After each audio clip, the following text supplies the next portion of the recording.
Okie dokie. With the remake announced from Studio Orange, I realized I've never actually seen the original anime for Trigun. I don't know how I managed to miss it. Might as well check it out now, before the CG version comes out. It is a verified classic after all. Let's see if it's aged like fine wine or spoiled milk. Minor spoilers ahead. Basic synopsis: Vash the Stampede is a man of legends. With a bounty of 60 billion, numerous bounty hunters and insurance agents are chasing him down to put an end to his mayhem or just earn a pretty penny. Named the humanoid typhoon, Vash is an ace gunman that brings disaster to every place he steps foot in. Town after town has been decimated in his presence.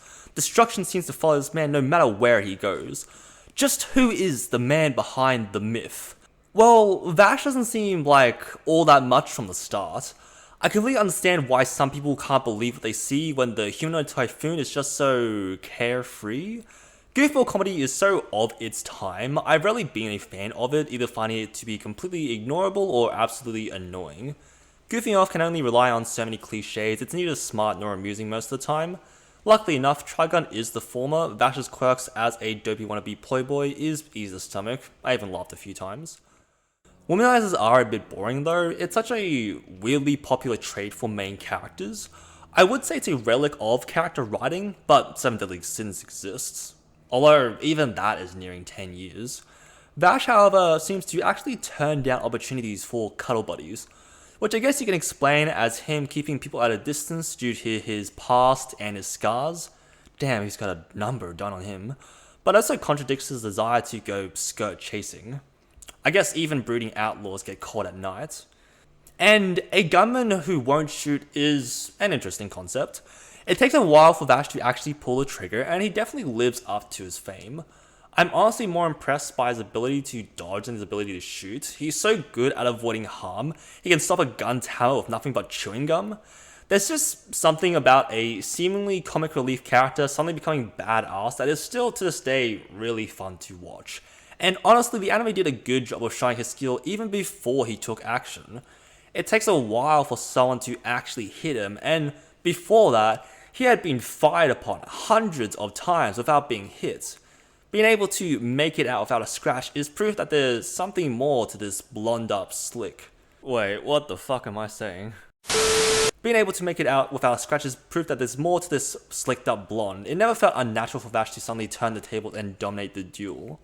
The gear shift towards a more serious Vash was pretty well done as well. I foolishly thought that we were going to spend most of the series with the gun being heavily neglected, but Trigun made the change from silly goofball to unstoppable huntsman very smoothly. Although it's still avoiding anything too explicit, it could do with a bit more gore. It breaks the immersion a bit when the bodies have no splatter or wounds, just some grey skin and maybe a pool of blood if you're lucky. If you're gonna make a show surrounding Master Gunman, at least commit to showing us a little more damage. It's good to know that the two insurance agents that travel with Vash aren't completely in over their heads. Derringer Meryl Strife and stun gun Millie Thompson are following Vash on his drifting to try and minimize the damage that he causes. It's kind of funny that Vash is never actually the reason for the damages. It's really all the people after the money on his head. Why worry about collateral when 60 billion is one bullet away? Meryl and Millie are simple characters, but I enjoy what they bring to the table. They're normal enough to give us perspective on how badass Vash actually is, but they're both skilled in their respective firearms so that they aren't just damsels in distress. Nicholas D. Wolfwood is great as well. He carries a massive arsenal shaped as a cross that itself converts into a gun.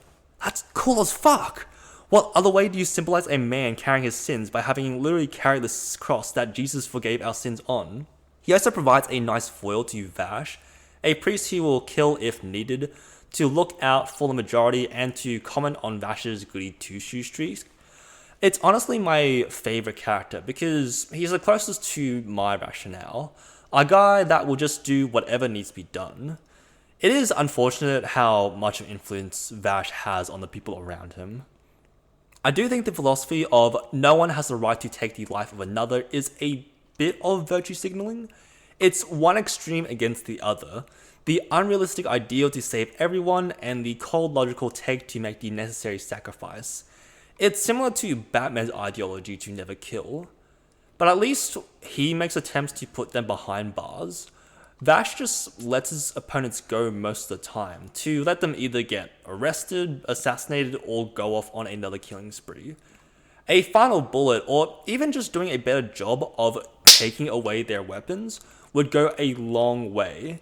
To save someone's happiness will always result in taking away someone else's. It's the decision to either shoot the criminal or the hostage. I actually lean more towards Legato's and Knives' perspective, but again, this one has the problem of not knowing where to draw the line. If you kill the Joker, who else do you deem deserving of that final judgment? Also, Knives and Legato just want to kill all humans for reasons the show will explain.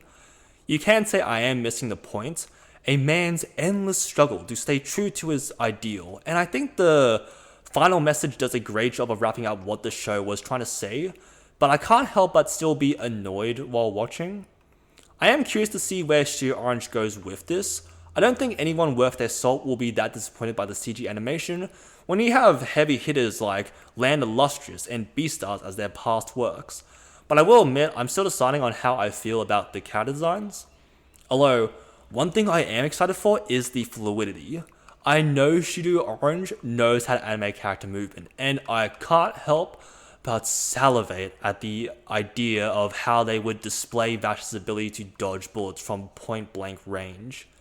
Trigun definitely feels like a classic. The age does show, and I will admit, Vash got a bit annoying as a main character, never wavering in his mantra, can also mean a stagnant character sometimes.